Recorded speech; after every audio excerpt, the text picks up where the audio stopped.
нашата заедничка одговорност е законите да бидат јасни, применливи и усогласени со меѓународните стандарди, но и нивната примена во пракса да биде реална и ефикасна.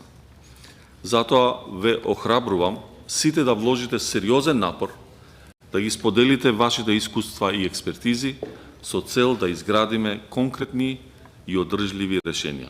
Потенцијал се зголемува притисокот врз здравствениот систем и се ослабнува економијата на земјата. Од друга страна, општествата кои инвестираат во попречување, односно во здрава животна средина, во еден екосистем кој ќе возможи да работат, тие создават посилна работна сила и попродуктивна работна сила. Тие, значи, ги намалуваат трошоците за здравство во нивните земји и ќе изградат една стабилна економски развој за младите. Едно здраво општество не се мери само со болници и модерна инфраструктура, туку таа се мери и со чист воздух, правично информирање, со правични податоци, со информирање на младите и долгорочна визија.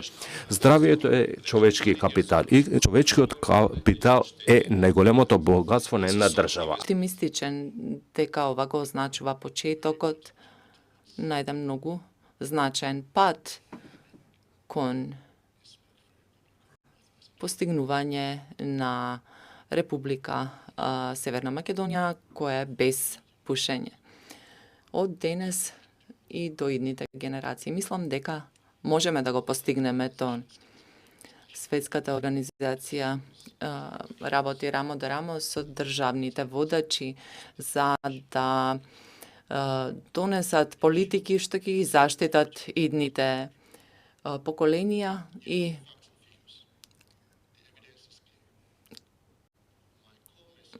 мојата клучна порака, мојата молба до вас денес, и ова го кажувам доста отворено, а тоа е дека е време да се заштитиме сите ние од штетните влијанија на пушењето. Преку јасен, едноставен и закон што лесно се спроведува и ги забранува сите форми на пушење на јавните простори